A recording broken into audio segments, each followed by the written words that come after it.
Ang nakaraan, nagbigay ng utos si Ghislaine kay Galberic na gumawa ang mga ito ng hot air balloon, binigay na niya ang dapat malaman ng mga ito kaya susubukan nila itong gawin dahil mahalaga ito sa digmaang paparating sa kanilang teritoryo. Kasabay noon ay nagtungo na ang ating bida sa kanyang ama, at nagdala ito ng napakaraming pagkain at pangangailangan ng per diem para hindi ito patayin sa ginawa niyang pagkalbo sa gubat ng per diem. Pero ang motibo talaga nito ay ang baguhin ang mana cultivation technique ng kanilang angkan para lumakas rin ang mga ito at hindi na basta-basta matalo sa digmaang paparating. Pagpapatuloy, hindi ubos maisip ni Swalter ang mga salitang narinig. Palitan ang tekniko sa paglinang ng mana ng pamilya. Sa lahat ng taon niya sa mundo, ito na yata ang pinakawalang kwentang ideya na nabuo sa kanyang pandinig. Hindi lang ito simpleng pagbabago sa isang lihim na sining ng kanilang angkan. Paano kung magkamali? Bakit sila magsasapalaran sa ganoong kapanganiban? Sumandal si Swalter sa upuan, nag-cruise ang mga braso, at bumigat ang kanyang isip. Oo, nakakatawa ang ideya. Pero sa kabila ng pagkayamot, hindi siya kaagad nagalit. Mas mabuting pakinggan muna ang buong detalye bago siya magdesisyon. Ulitin mo ang sinabi mo. Sa kabila ng nag-uutos na tono ni Swalter, hindi umatras si Ghislaine. Tumugon siya ng buong lakas. Kailangan nating baguhin ang mana cultivation technique ng pamilya. Ang mana cultivation technique ay isa sa pinakamalalim nating lihim. Ano bang nais mong baguhin? Nakatagpo ka ba ng mas mahusay na pamamaraan? Inilabas ni Ghislaine ang isang libro mula sa kanyang balabal at inilapag sa mesa. Tinitigan ni Swalter ang libro ng walang ekspresyon, saka nagtanong. Ano ito? Isinulat ko riyan ang mga pagpapabuti na ginawa ko sa mana cultivation technique ng pamilya, sa sarili kong paraan. Ano? Ikaw? Nagbigay si Swalter ng isang tuyong tawa, nakatitig sa libro na inilapag ni Ghislaine. Akala niya may natagpuang kakaibang bagay si Ghislaine, pero ang sabihin na siya mismo ang nagpabuti ng teknik. Kalokohan. Humalaklak si Swalter at iwinasiwas ang kamay. Tama na, nakikita kong may bigla kang naisip at isinulat mo, pero sa totoo lang, imposibleng baguhin ang cultivation technique. May ideya ka ba kung gaano katagal ang aabutin para saliksikin at pinuhin ang isang bagay na ganyan?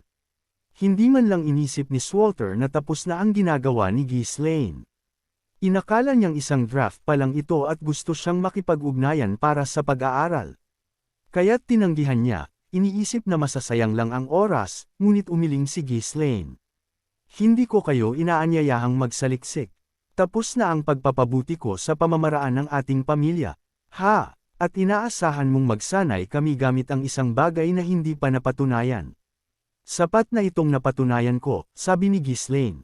Ano? Anong patunay? Nagsanay na ako gamit ito. Ano? Agad na napatayo si Swalter sa kanyang upuan sa gulat.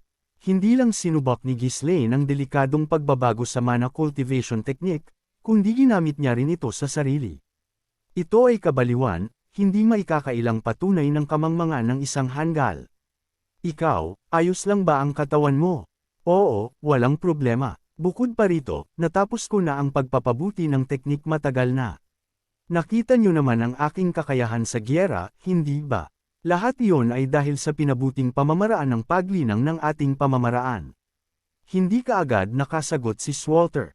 Totoong nagulat siya sa kahangahangang kasanayan sa pakikipaglaban ng kanyang kilalang magulo na anak. Pero ang marinig na hindi lang ito resulta ng lihim na pagsasanay kundi dahil sa pagbabago sa mana cultivation technique ng pamilya. Kahit na mismong si Ghislaine ang nagsabi, mahirap itong paniwalaan. Tiningnan ni Ghislaine si Swalter sa mata at nagsalita. Marami na tayong kalaban. Kailangan nating lumakas pa. Ang mana cultivation technique na ito ang magpapabago sa ating pamilya at teritoryo para maging mas malakas. Hindi, pero, paano mo basta nalang binabago ang cultivation technique na ipinasa sa atin sa loob ng maraming henerasyon? Para lumakas, kailangan nating gamitin ang anumang pamamaraan. Kahit na ang mana cultivation technique ay ipinasa ng ating mga ninuno, kung may depekto, tama lang na ayusin ito. Namilog ang mga mata ni Swalter sa mga salitang iyon. Habang totoo na ang matinding oras ay nangangailangan ng matinding solusyon, ang sinabi ni Ghislaine ay parang binaliwala nito ang tradisyon at awtoridad na binuo ng pamilya sa loob ng maraming taon. Pero, ito ang mana cultivation technique na nagpanatili sa ating pamilya sa loob ng 1,000 taon. Anong garantiya na mas maganda ang mga pagbabago mo kaysa sa orihinal? Sa puntong iyon, ngumiti ng palihim si Ghislaine. Halika na, naniniwala ka ba talaga na ang ating pamilya ay umiiral na sa loob ng 1,000 taon? Totoo iyan. Ang taon na ipinanganak ka ay minarkahan ng ika-1,000 taon ng kasaysayan ng ating pamilya. Iyon ay isang napakahalagang araw. Mayroon ba kayong patunay? Kasi, lahat ng mga record ay nawala mga 200 taon na ang nakalipas. Narinig ko lang iyon mula sa lolo mo. Kung gayon, siguro 200 taon pa lang ang ating pamilya. Agad na napatahimik si Swalter sa matalas na sagot ni Ghislaine. Sa totoo lang, maging siya ay naisip na ang 1,000 taon na pag-aangkin ay nakakatawa. Ipinagpatuloy lang nila ang sinabi ng kanilang mga ninuno at kinalkula ng nararapat. Wala ni isa sa kanila ang nakakaalam kung bakit sila nagkakalkula sa simula pa lang. Sa totoo lang, ang mga ganoong pag-aangkin ay hindi kailanman binabanggit sa labas ng pamilya.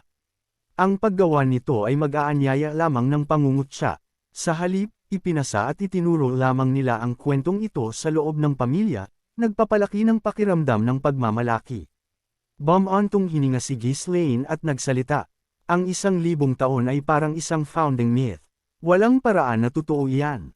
Karamihan sa mga pamilya ay mayroong ganyan, hindi ba? Tignan ninyo ang Delphine Duchy, hindi ba inaangkin nila na sila ay nagmula sa mga dragon o kung ano pa?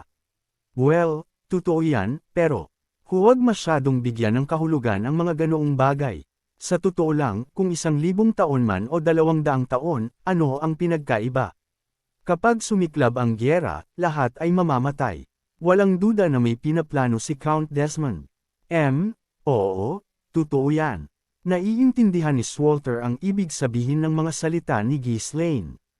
Ang pinakakinatatakutan niya ngayon ay gyera kay Count Desmond.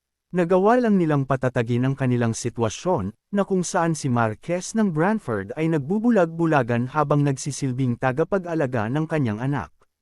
Kung bakit tahimik ang kabilang panig ay isang misteryo, ngunit hindi ito dahilan para maging kampante. Sa katunayan, ang kanilang katahimikan ay mas nakakapag-alala. Nakita ni Ghislaine na malalim ang iniisip ng kanyang ama, kaya't nagsalita siya ng mariin. Kaya kailangan nating matuto nito ng mabilis at lumakas pa. Mas maaga, mas maganda. Sige, kung ganoon. Tumigil si Swalter sa gitna ng kanyang pangungusap, napalingon sa pagkalito. Ang banta na dulot ni Count Desmond at ang pag-aaral ng bagong mana cultivation technique ay ganap na magkahiwalay na issue. Halos maloko ako roon, pero hindi, talagang hindi. Kahit na mukhang ayos ngayon, hindi natin alam kung kailan lalabas ang mga side effect. Itigil mo ang pagsasanay mo at manatili sa tradisyonal na pamamaraan. Kapag nagmamadali ka, palaging may lalabas na problema. Wala nang oras para doon. Ang pagiging dalubhasa dito ay magpapalakas sa atin. Ang mana cultivation technique ng pamilya ay hindi mas mababa sa iba. Oo, kinukutya tayo dahil mahirap, pero wala pang nagkritiko sa kasanayan ng ating mga kabalyero. Si Randolph, na tahimik na nakikinig sa kanilang pag-uusap, ay sumingit. Batang Ginoo, ang Ginoo at ako ay itinuturing na mga nangungunang kabalyero. Ang mana cultivation technique ng pamilya Ferdium ay walang kakulangan sa anumang paraan. Hindi naman ito ganap na mali. Ang mana cultivation technique ng pamilya Ferdium ay nasa kapantay ng mga iba pang maharlikang pamilya. Ngunit ang pagiging pantay ay hindi sapat para sa isang tulad ni Ghislaine, malayo ito sa kanyang mga pamantayan. Ang mana cultivation technique ng pamilya ay may mga limitasyon. Ano? Hindi ba narating na ninyo ang hangganan, na para bang may isang malaking pader na nasa inyong harapan ngayon, at hindi na kayo makausap sa para sa ay lalakas pa? Tanong ng ating bida, hindi makasagot sina Swalter at Randolph at sa halip ay yumuko. Kahit na hindi nila alam kung paano nalaman ni Ghislaine, totoo ito. Pareho silang umabot sa kanilang mga limitasyon. Gaano man sila magsanay, wala silang nakikitang karagdagang pag-unlad. Habang mas nag-e-ensayo, mas nararamdaman nila ang isang walang laman na pakiramdam, na parang may mahalagang nawawala. Ngunit walang anumang pag-aaral sa cultivation technique ang nagpakita kung ano ang mali. Hindi ito isang bagong isyu, Ito ay isang hamon na kinaharap ng bawat pinuno ng pamilya Ferdiam sa buong kasaysayan nito. Ang mana cultivation technique ng pamilya ay mukhang walang depekto sa ibabaw. Ngunit habang mas nag-eensayo ka, mas napapansin mo na may nawawala. Tumango si Swalter sa mga salita ni Ghislaine. Ang isipin na ang kanyang batang anak ay napansin na ang bagay na siya mismo ay natanto lamang sa kanyang edad. Baka, henyo talaga ang anak ko, sabi ni Swalter sa kanyang sarili. Nang inisip niya ang mga kahangahangang ginawa ni Ghislaine sa gyera, hindi ito mukhang malayo sa katotohanan. Habang tinitingnan siya ni Swalter ng may bagong paghanga, nagpatuloy si Ghislaine sa pagsasalita. Natukoy ko ang dahilan ng problemang iyon at pinunan ang mga nawawalang bahagi. Kung maging dalubhasa kayo sa binagong teknik, malalampasan ninyo ang pader na pumipigil sa inyo na lumakas pa. Paano mo iyan nalaman? Naisip ko ito nang hindi sinasadya. Iyon ang palusot ni Ghislaine. Hindi naman ito ganap na kasinungalingan. Sa kanyang nakaraang buhay, natagpuan niya ang isang sinaunang grimoire na nagbigay ng insight na kailangan niya. Bagamat hindi kumpleto, ang grimoire ay naglalaman ng mga description kung paano nag-iipon ng mana ang mga sinaunang mage. Mula sa mga bagong konsepto na natutunan niya roon, nagawa ni Ghislaine na punan ang mga puwang sa mana cultivation technique ng pamilya Ferdiam at matagumpay na pinino ito. Ang pagiging tugma ay perpekto kaya't minsan ay nagtataka si Ghislaine kung ang mana cultivation technique ng pamilya ay orihinal na nagmula sa grimoire na iyon. Sayang lang at hindi ito kumpleto. Sa pamamagitan ng maliit na epiphany na iyon, pinino ni Ghislaine ang mana cultivation technique at umangat sa ranggo ng isa sa 7 pinakamalakas sa kontinente. Kahit na ang kanyang tagumpay ay tinulungan ng walang tigil na pagsisikap at likas na talento, nang walang grimoire, mas matagal sana ang aabutin. Kailangan kong hanapin ulit yun kung magkaroon ako ng pagkakataon. Nilinaw ni Ghislaine ang kanyang isipan at tumayo sa kanyang upuan. Wala siyang intensyon na ipagpatuloy ang pangungumbinsi sa kanila.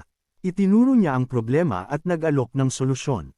Ayaw niya rin na pilitin sila gamit ang kapangyarihan o durugan sila sa pamamagitan ng pagpapakita ng kanyang sariling kasanayan. Maniniwala rin sila kapag nakita na nila ang resulta. Pamilyar sa pag-uugali ng mga kabalyero, nagsalita si Ghislaine ng may kalmadong tono. Well, nasa inyo ang desisyon, ama. Hindi ko na kayo pipilitin pa. Inilahad ko ang lahat ng malinaw sa libro, kaya tingnan ninyo. Kung sa tingin ninyo ay may problema, hindi ninyo kailangang gamitin. Kung ganoon, aalis na ako. Kung magpasya kayong ituloy, mangyaring ituro ito sa lahat ng mga kabalyero ng Ferdiam. Hindi ngayon ang oras para kumapit sa karangalan at tradisyon. Bumantong hininga lang si Swalter, hindi makabuo ng tamang sagot. Namatay siya sa pagiging usyoso sa kung ano ang nasa libro, lalo na't inaangkin nito na solusyonan ang problema. Ngunit ang kanyang pagmamalaki ay pumipigil sa kanya na buksan ito kaagad. Habang tumatalikod si Ghislaine upang umalis, napansin niya ang pag-aalinlangan ng kanyang ama. Ngumiti siya ng bahagya, tumanggo ng magalang, at lumabas. Matapos na parang hindi interesado na magpaalam sa kanyang anak, tiningnan ni Swalter ang libro na iniwan ni Ghislaine at bumulong sa kanyang sarili. Well, dahil dinala ito ng anak ko, baka dapat lang natingnan ko kung gaano siya ka-Jose. Sumingit si Randolph mula sa gilid. Hindi mo naman kailangang gamitin, pero hindi naman masama na tingnan kung ano ang nakasulat, hindi ba? Ahem, oo, totoo yan. Nararapat lang nakilalanin ang pagsisikap na ginawa niya sa pagdadala nito. Umupo si Swalter at nagsimulang baklatin ang mga pahina ng maingat. Nagdagdag si Ghislaine ng masusing mga anotasyon, kaya't ang nilalaman ay napakadaling intindihin. Sa bawat pahina na binubuklat niya, ang ekspresyon ni Swalter ay dahan-daang nagbabago. Isang bulong ang lumabas sa kanyang labi. Ang pagbabasa lamang nito ay tila nagpal-ayos sa pagkabigo na kanyang naramdaman sa loob ng maraming taon. Si Randolph, na naghihintay sa malapit, ay inabot ang kanyang leeg upang sumilip. Kaya, ano sa tingin mo? Hayaan mo akong tingnan din, kuya. Huwag kang sumilip. Tapusin ko muna. Matapos ang isang maikling away, si Swalter, matapos basahin ang lahat, ay ibinigay ang libro kay Randolph ng may malalim na pag-iisip. Pagkalipas ng ilang minuto, si Randolph ay may parehong ekspresyon. Wala sa kanila ang makapagsalita, bumubuntong hininga lamang. Kahit na kailangan pa nilang magsanay para lubos na kumpirmahin ang bisa nito, ang cultivation technique na dinala ni Ghislaine ay mukhang perpekto sa teorya. Naramdaman pa nila na ang pagiging dalubhasa dito ay magpapahintulot sa kanila na malampasan ang mga hadlang na matagal nang pumipigil sa kanila. Pinagsama ni Swalter ang kanyang mga iniisip at maingat na tinanong si Randolph. Ano sa tingin mo? Sa tingin mo ba ay ligtas ito? Nakakamangha. Talagang nakakamangha. Kung maging dalubhasa tayo dito, walang duda na lalakas tayo. Hindi ba? Pero paano ba naisip ni Ghislaine ang isang bagay na tulad nito? Gaano man siya mag-isip, hindi niya maintindihan. Ang magulong batang iyon, na dating nagdudulot lamang ng sakit sa ulo, ay biglang nagbago, gumagawa ng mga kamanghamanghang bagay.